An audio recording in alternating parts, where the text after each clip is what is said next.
नमस्कार, मी ॲडव्होकेट वसुधा कराड.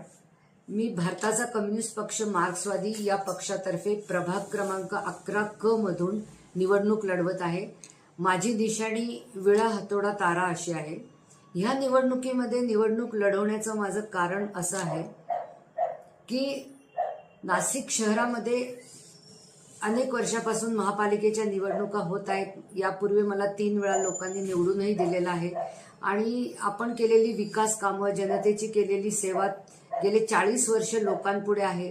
लोकांनी आपल्याला आदर्श नगरसेवक म्हणूनही 2 वेळा पुरस्कृत केलेलं आहे. परंतु आताची सध्याची जी निवडणूक आहे ती जर बघितली तर याच्यामध्ये संपूर्णपणे बाजारीकरण आपल्याला झालेलं दिसतंय. या ठिकाणी कधी नव्हे ती जनतेसाठी काम करणारी, एकनिष्ठ, तत्वनिष्ठ आणि कर्तव्यनिष्ठ असणाऱ्या माणसांची शहराला गरज आहे. आपण बघितलेलं आहे की आम्हाला निवडून जरी दिलं नाही लोकांनी तरी आजपर्यंत आम्ही कधी पक्ष राजकारणामध्ये बदललेला नाही. त्याच पक्षाबरोबर आपण तत्वनिष्ठ पद्धतीने राजकारण करत आलेलो आहोत. मला असं वाटतं की आपल्या सर्वांच्या टॅक्समधून ही जी महानगरपालिकेची तिजोरी भरली जाते त्या तिजोरीतला एक रुपया पुन्हा एकदा शहराच्या विकासासाठी, आज शहराच्या विकासाचे अनेक प्रश्न आहेत. आपल्याला माहिती आहे रस्त्यांची दुर्दशा झालेली आहे. जवळजवळ शहर संपूर्ण खड्ड्यामध्ये गेलेलं आहे. पिण्याच्या पाण्याची गैरसोय आहे, डासांची गैरसोय, आरोग्याचे गंभीर प्रश्न आहेत आणि मुख्य म्हणजे पर्यावरणाचे फार गंभीर प्रश्न निर्माण झालेले आहेत. असं असून सुद्धा वृक्षतोड करण्याची हिंमत आणि डेअरिंग तपोवनाच्या नावाखाली अनेक लोक या ठिकाणी करत आहेत.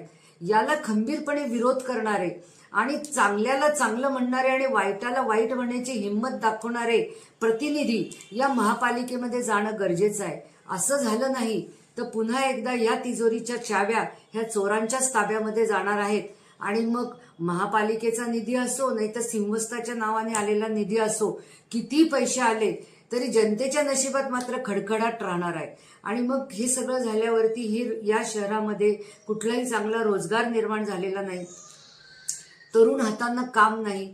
याच्यामुळे फ्रस्ट्रेट झालेली तरुण पिढी ही व्यसनाकडे वळलेली आहे. शहरामध्ये मोठ्या प्रमाणामध्ये व्यसनाचं प्रमाण आहे, गुन्हेगारीचं प्रमाण अत्यंत वाढलेलं आहे. आणि ह्या सगळ्यांना जर कंट्रोल करायचं असेल तर जी माणसं नेता जरी असली तरी खरोखर या अपप्रवृत्तींपासून दूर आहेत अशाच काही लोकांनी तरी त्या ठिकाणी जाणं गरजेचं आहे आणि तेच या गोष्टीला विरोध करू शकतात. आणि म्हणून खऱ्या अर्थाने आपल्याला हे नाशिक वाचवायचं आहे आणि हे नाशिक घडवायचं आहे. म्हणून मार्क्सवादी कम्युनिस्ट पक्षातर्फे मी ही उमेदवारी करत आहे. माझी आपल्याला नम्र विनंती आहे की आपली सेवा करण्याची आपण मला संधी द्या.